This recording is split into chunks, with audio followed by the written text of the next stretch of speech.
स्वागत है फ्रेंड्स आप लोगों का स्टार्ट टू बेसिक चैनल में। फ्रेंड्स हम लोग पढ़ रहे हैं ज्योग्राफी एनसीईआरटी के माध्यम से। एनसीईआरटी के माध्यम से 11th की ज्योग्राफी पढ़ी जा रही है, जिसका जो है 3 चैप्टर कंप्लीट हो गया है लाइन बाय लाइन। चौथा चैप्टर चल रहा है जिसका 3 पार्ट हमने कंप्लीट कर लिया है। आज ये चौथा जो है चैप्टर का चौथा पार्ट है, जिसमें हम पढ़ेंगे फ्रेंड्स मानसून से संबंधित, और टॉपिक है मानसून में विच्छेद। तो आइए इसको समझते हैं। मानसून आप लोग समझ रहे हैं, मानसून का मतलब हो गया मौसम, जो ऊपर पार्ट में हमने पढ़ लिया है इसके बारे में। और विच्छेद का मतलब समझिए क्या होता है। विच्छेद का मतलब होता है कि कोई चीज़ अगर कंटिन्यू चल रही है तो उसमें रुकावट हो जाए, तो उसको क्या कहते हैं, हम विच्छेद कहते हैं। उसी तरह से मानसून में, अगर मानसून में जैसे बारिश हो रही है लगातार, लेकिन उस बारिश में अगर 1 या 2 दिन की क्या हो जाए, रुकावट हो जाए, यानी बारिश ना हो, और फिर जो है या कई सप्ताह तक बारिश ना हो, तो इसे ही क्या कहते हैं, हम मानसून का विच्छेद कहते हैं। क्लियर हो गया। आइए देखते हैं। कह रहा दक्षिण पश्चिमी मानसून काल में एक बार कुछ दिनों तक वर्षा होने के बाद यदि 1 या 2 या कई सप्ताह तक वर्षा न हो तो इसे मानसून का विच्छेद कहा जाता है। ये विच्छेद जो है विभिन्न क्षेत्रों में विभिन्न कारणों से होते हैं। जो कारण दे रहा है उसमें क्या है, तो उसमें है कि आपका जैसे उत्तरी भारत के विशाल मैदान में मानसून का विच्छेद उष्णकटिबंधीय चक्रवातों की संख्या में कम हो जाने से और अंतः उष्णकटिबंधीय विसरण क्षेत्र की स्थिति में बदलाव आने से होता है। देखिए 2 चीज़ें इसमें हम लोगों को पकड़ना है। पहला क्या, तो उष्णकटिबंधीय चक्रवात, और दूसरा है अंतः उष्णकटिबंधीय अभिसरण क्षेत्र। पहले उष्णकटिबंधीय चक्रवात को समझते हैं। अब देखिए उत्तर का जो भारत का विशाल मैदान है, इसमें उष्णकटिबंधीय चक्रवातों के माध्यम से भी बारिश होती है।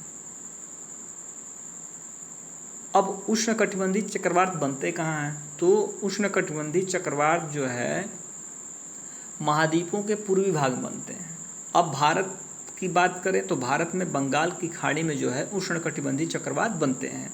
और उष्ण चक्रबंधी कटबांधों पे हम एक वीडियो बनाएंगे, तो उसमें उसके बारे में डिटेल समझाया जाएगा। फिलहाल आप यहाँ ये समझिए कि उष्णकटिबंधीय चक्रवात जो है बंगाल की खाड़ी में जब जल का तापमान 27 डिग्री सेल्सियस तक हो जाए, तब जो है वहाँ उष्णकटिबंधीय चक्रवात होता है। और इसमें होता क्या है कि हवाएं क्या होती हैं, उष्णकटिबंधीय चक्रवात में जो है हवाएं बाहर से अंदर की तरफ आती हैं। ठीक है, चूँकि चक्रवात के केंद्र में क्या होता है, न्यून वायुदाब होता है, तो हवाएं क्या होंगी, बाहर से अंदर की तरफ आएंगी, यानी उच्च वायुदाब से निम्न वायु। तो यह चक्कर काटती हुई हवाएं होती हैं, और इन हवाओं से क्या होता है, वर्षा होती है।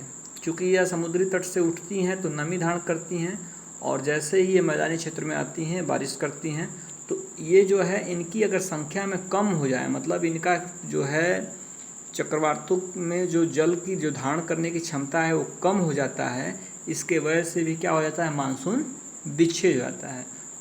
दूसरा चीज़ इन्होंने कहा कि अंतः उष्णकटिबंधीय अभिसरण क्षेत्र, जिसको हम क्या कहते हैं, ITCZ कहते हैं, इंटर ट्रॉपिकल कन्वर्जन जोन कहते हैं। तो ये कह रहा है कि इसकी स्थिति में बदलाव हो जाए, यानी यह जो ITCZ होता है ये क्या होता है, ये लो प्रेशर जोन होता है। ठीक है, अगर यह उत्तर मैदान में है और फिर खिसक करके दूसरे तरफ चले जाए तो क्या हो जाएगा, मानसून में क्या हो जाएगा, विच्छेद हो जाएगा। तो 2 चीज़ें हैं। क्लियर हो गया। आइए अब दूसरा क्या कह रहा है कि पश्चिमी तट पर मानसून विच्छेद तब होता है जब आर्द्र पौने तट के समानांतर बहने लगें। अब पश्चिमी तट जो है वहाँ मानसून तब होगा जब पौने क्या हो जाती हैं, जैसे ये पश्चिमी तट है अपना, और पौने जब इसके समानांतर बहने लगेंगी, इसी के समानांतर बहने लगेंगे, तो क्या हो जाएगा, मानसून का विच्छेद हो जाएगा। क्यों, क्योंकि पौने जब ऐसे बहेंगी तो इस पश्चिमी घाट से टकरा करके बारिश करेंगे, लेकिन जब समानांतर बहेंगे तो बारिश नहीं करेंगे, तो वहाँ क्या हो जाएगा, मानसून का विच्छेद हो जाएगा। तीसरा कारण क्या है, राजस्थान में मानसून विच्छेद तब होता है जब वायुमंडल के निम्न स्तरों पर तापमान की विलोमता वर्षा करने वाली आर्द्र पवनों को ऊपर उठने से रोक देती है। अब यहाँ जो मानसून जो है राजस्थान क्या है, तो आप जानते हैं कि भारत के पश्चिमी छोर पर जो राजस्थान राज्य है, वहाँ क्या होता है, तापमान क्या होता है, अधिक रहता है। तो आर्द्र पवनों को क्या करता है, यहाँ पर तापमान की विलोमिता हो जाती है, यानी वर्षा करने वाली जो आर्द्र पवनें हैं उनको ऊपर उठने से क्या करती है, यह रोक देती है। मतलब ये जो वर्षा करने वाली पवनें हैं ये ऊपर नहीं जा पाती हैं, नीचे ही रह जाती हैं, जिससे बारिश नहीं हो पाती है। ऊपर उठेंगी तो जो बारिश होने का कारण ये है कि हमारे ऊपर उठ करके जो नमी होता है उसमें संघनन की प्रक्रिया होती है। बारिश होने का दो ही कारण है, एक वाष्पन की गुप्त ऊष्मा, दूसरा संघनन की गुप्त ऊष्मा। तो यहाँ संघनन नहीं हो पाता है, इसके वजह से बारिश नहीं होता और फिर जो है मानसून में विच्छेद हो जाता है। आशा है मानसून विच्छेद आपने क्लियर समझ लिया है। अब आता है टॉपिक मानसून निवर्तन। मानसून निवर्तन क्या है? तो निवर्तन का मतलब होता है पीछे हटना या लौटना। निवर्तन मतलब वापस। निवर्तन का मतलब क्या हो जाता है फ्रेंड्स? वापस हो जाता है। ठीक है। अब यहाँ मानसून में क्या है? तो मानसून के पीछे हटने या लौट जाने को मानसून का निवर्तन कहा जाता है। सितंबर के आरंभ से उत्तरी पश्चिमी भारत से मानसून क्या हो जाता है? पीछे हटने आता है। हालांकि 1 जून से और 15 सितंबर तक बारिश मानी जाती है। तो सितंबर के आरंभ में ही क्या होता है, उत्तर पश्चिमी जो है क्षेत्र से क्या होता है, मानसून पीछे हटने लगती है और मध्य अक्टूबर तक या दक्षिण भारत के को छोड़कर शेष समस्त भारत से निर्वर्तित हो जाती है। मतलब अक्टूबर आते आते केवल कहाँ रह जाती है, दक्षिण भारत की तरफ रह जाती है। बाकी शेष उत्तर भारत क्या होता है, वर्षा से मुक्त हो जाता है, यानी बारिश खत्म हो जाती है। इसको ही क्या कहते हैं हम? तो मानसून का निवर्तन कहते हैं। अब लौटती हुई मानसून पवनें बंगाल की खाड़ी से जल क्या करती हैं, वाष्प ग्रहण करके उत्तर पूर्वी मानसून के रूप में तमिलनाडु में वर्षा करती हैं। और जब यह वापस होती हैं, ये पवनें जब वापस होती हैं तो बंगाल की खाड़ी से क्या करती हैं, नमी धारण करती है। जैसे इधर से वापस हुई, इधर से वापस हो रही हैं, तो ये बंगाल की खाड़ी से क्या करती हैं, नमी धारण करके और तमिलनाडु, उड़ीसा और आंध्र प्रदेश के तटों पे क्या करती हैं, बारिश करती हैं। इसीलिए इनको क्या कहा जाता है कि लौटती मानसून। एक ऑब्जेक्टिव बनता है कि लौटते मानसून से भारत के किन राज्यों में बारिश होती है? तो याद रखिए आप लोग, आंध्र प्रदेश, उड़ीसा और तमिलनाडु। तमिलनाडु क्या है? तो कोरोमंडल तट। ठीक है, यानी भारत के पूर्वी तट पर लौटते मानसून से बारिश होती है। क्लियर हो गया। अब देख लीजिए ऋतुओं की लय। मतलब अब भारत में जो ऋतुएं हैं कौन कौन सी हैं? तो शीत ऋतु है, ग्रीष्म ऋतु है और दक्षिणी पश्चिमी मानसून की ऋतु है और मानसून के निवर्तन की ऋतु है। आइए इन पे हम बारी बारी से प्रकाश डालते हैं। शीत ऋतु देख लीजिए। तो शीत ऋतु में क्या होता है कि तापमान। अब आमतौर पर उत्तरी भारत में शीत ऋतु नवंबर के मध्य से आरंभ होती है। उत्तरी मैदान में जनवरी और फरवरी सर्वाधिक ठंडे महीने हैं। उत्तरी मैदान में जनवरी और फरवरी क्या होते हैं, सर्वाधिक ठंडे महीने होते हैं। इस समय उत्तरी भारत के अधिकांश भागों में औसत दैनिक तापमान क्या होता है, 21 डिग्री सेल्सियस कम रहता है। रात्रि के तापमान काफ़ी कम हो जाता है, जो पंजाब राजस्थान में हिमांक यानी 0 डिग्री सेल्सियस से भी नीचे चला जाता है। कहाँ पे? तो पंजाब और राजस्थान में क्या हो जाता है, 0 डिग्री सेल्सियस के नीचे चला जाता है। कब? शीत ऋतु में। इस ऋतु में उत्तरी भारत में अधिक ठंड पड़ने के मुख्य जो है 3 कारण है। अब उत्तरी भारत क्या है, पंजाब, हरियाणा, राजस्थान, जो ये सब क्या है, हिमाचल जो है या आपका उत्तराखंड है, ये सब क्या है उत्तरी भारत में जो हैं। तो यहाँ ठंड पड़ने के कारण क्या हैं, 3 कारण हैं। कह रहा है कि पंजाब, हरियाणा और राजस्थान जैसे राज्य क्या हैं, समुद्र समकारी प्रभाव से दूर हैं। मतलब इन तीनों राज्यों के पास समुद्र से ये क्या है, दूरी है, जिसके कारण क्या होता है, महाद्वीपीय जलवायु का अनुभव करते हैं। उसके बाद से दूसरा कारण दे रहा है कि निकटवर्ती हिमालय की श्रेणियों में क्या होता है, हिमपात होता है, जिसके कारण क्या होती है, तो शीतलहर चलती है और फिर ये राज्य क्या हो जाते हैं और ठंडे हो जाते हैं। फरवरी के आसपास कैस्पियन सागर और तुर्कमेनिस्तान की ठंडी पवनें उत्तर भारत में क्या करते हैं, शीतलहर देती हैं। ऐसे अवसरों पर देश के उत्तरी पश्चिमी भागों में पाला व कोहरा पड़ता है। आपने जेट प्रवाह पढ़ा होगा या जो है पश्चिमी विक्षोभ पढ़ा होगा, उससे भी बारिश कभी कभी होती है। तो होता क्या है कि और भूमध्य सागर में जो है शीतोष्ण कटिबंधीय चक्रवात उत्पन्न होता है, शीतोष्ण चक्रवात, और वह भूमध्य सागर से पूरब की तरफ बढ़ता हुआ काला कैस्पियन सागर और काला सागर पार करके भारत में प्रवेश करता है, जिससे ठंड और बढ़ जाती है। ठीक हो गया, उसी की बात कर रहा है। अब आइए यहाँ मानसून को समझ लेते हैं। हालांकि मानसून के बारे में आपने ऊपर भी पढ़ा है। मानसून का स्वभाव एवं रचना तंत्र संसार के विभिन्न भागों में स्थल, महासागरों तथा ऊपरी वायुमंडल से एकत्रित मौसम संबंधी आंकड़ों के आधार पर समझा जाता है।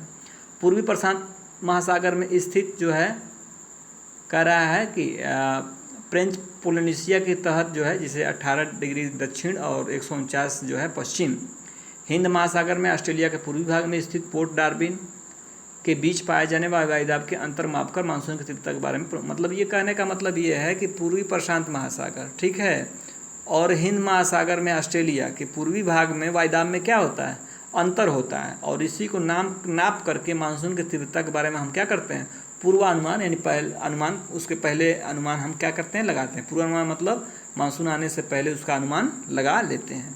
अब भारत का मौसम विभाग कह रहा है कि 16 कारकों के आधार पर मानसून के संभावित व्यवहार के बारे में काफ़ी समय का पूर्वानुमान भारत में क्या है, तो 16 ऐसे रीजन है, कारण है, जिसके मापदंडों के आधार पर मानसून के संभावित आने के बारे में हम क्या करते हैं, पूर्वानुमान लगा लेते हैं। अब प्रायद्वीपीय भारत में कोई निश्चित शीत ऋतु नहीं होती है। हम शीत ऋतु पढ़ रहे हैं तो उसका शेष पाठ ये है। तो प्रायद्वीपीय भारत में कोई निश्चित शीत ऋतु नहीं होती है। तटीय भागों में भी समुद्र के समकारी प्रभाव तथा भूमध्य रेखा के निकटता के कारण ऋतु के अनुसार तापमान के वितरण प्रतिरूप में शायद ही कोई बदलाव आता हो। उदाहरणतः तिरुवनंतपुरम में जनवरी का माध्य अधिकतम क्या होता है, 31 डिग्री सेल्सियस तक रहता है, जबकि जून में 29.5 डिग्री सेल्सियस पाया जाता है। पश्चिमी घाट की पहाड़ियों पर तापमान अपेक्षाकृत कम पाया जाता है। तो तापमान अभी हमने पढ़ा शीत ऋतु के अंतर्गत। अब वायुदाब पवनों के बारे में देख लीजिए। तो दिसंबर के अंत तक क्या होता है, 22 दिसंबर को क्या होता है, सूर्य दक्षिणी गोलार्ध में मकर रेखा पर, जैसे 21 जून को सूर्य जो है कर्क रेखा पर, जैसे ये वृत्त अपना है, ये भूमध्य रेखा हो गया, कर्क रेखा, ये मकर रेखा। तो 21 जून को फ्रेंड्स, 21 जून को जो है सूर्य जो है कर्क रेखा पर, और 22 दिसंबर को मकर रेखा पर, ठीक है, लंबवत चमकता है। और 22 मार्च से जो है सूर्य क्या होना होता है, उत्तरायण होना शुरू हो जाता है। क्लियर हो गया, ठीक है। कह रहा है कि इस ऋतु में मौसम की विशेषताएं, उत्तरी मैदान में एक क्षीण उच्च वायुदाब का विकसित होना, दक्षिण भारत में वायुदाब उतना अधिक नहीं होता है। 1019 मिलीबार तथा 1013 मिलीबार की समभार रेखाएं उत्तरी पश्चिमी भारत और सुदूर दक्षिण से होकर गुजरती हैं। ये वायुदाब और पवन के बारे में बता रहे हैं। ये वायुदाब जो है को किस में मापा जाता है, तो मिलीबार में नापा जाता है। ये देख सकते हैं आप, ये जो है वायुभार और धरातली पवनें हैं, किधर से किधर। वायुदाब और पवन में बहुत गहरा संबंध है। आप लोगों को मैंने बताया भी है कि पवन जो चलती है वो निम्न उच्च वायुदाब से निम्न वायुदाब की तरफ चलती है। जुलाई के था।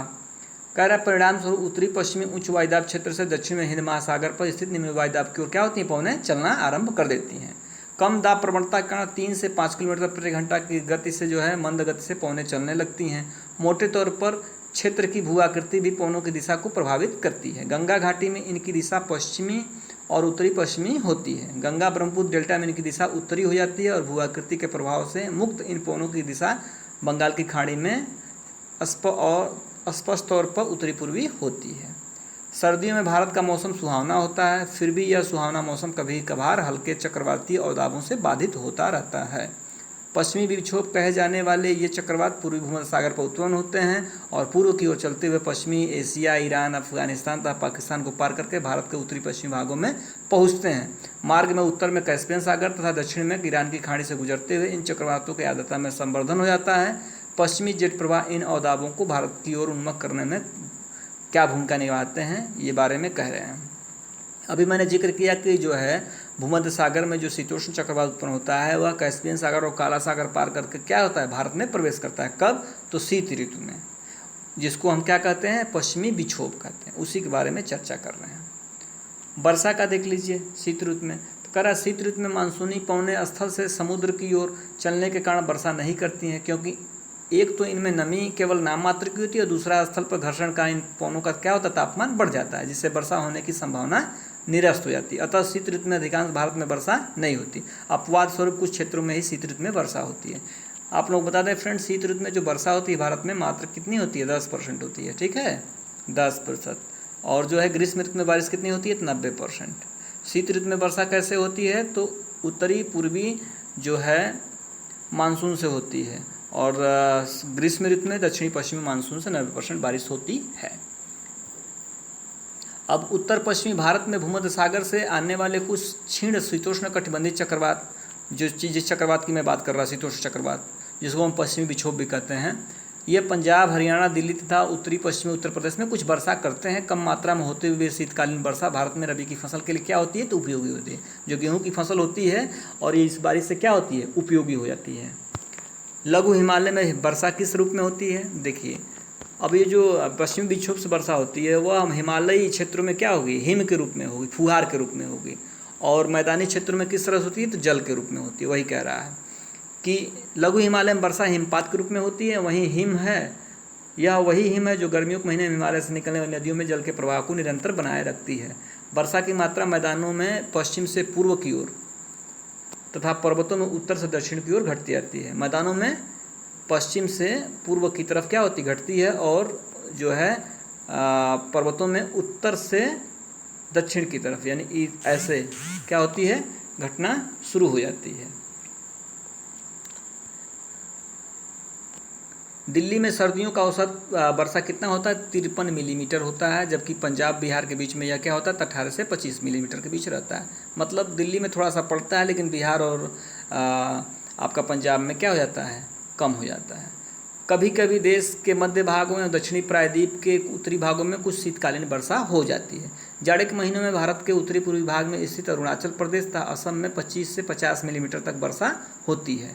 उत्तरी पूर्वी मानसून पवनें अक्टूबर से नवंबर के बीच बंगाल की खाड़ी को पार करते समय नमी ग्रहण कर लेती हैं और तमिलनाडु, दक्षिणी आंध्र प्रदेश, दक्षिणी पूर्वी कर्नाटक तथा दक्षिणी पूर्वी केरल में झंझावाती वर्षा करती हैं। मतलब उत्तरी पूर्वी मानसून जो है शीत ऋतु में किधर करती हैं, तो भारत के पूर्वी तट पर, इस तट पे क्या करती हैं, बारिश करती हैं। तो फ्रेंड्स इस तरह से शीत ऋतु कंप्लीट हुआ। ग्रीष्म ऋतु को हम जो है अगले पार्ट में कंप्लीट करेंगे। आशा है आप लोगों को वीडियो पसंद आया है। अगर वीडियो पसंद आ रहा हो तो चैनल को लाइक, सब्सक्राइब और शेयर करना ना भूलें। मिलते हैं अगले वीडियो में, तब तक के लिए आप लोग अपना ख्याल रखिए। नमस्कार, धन्यवाद।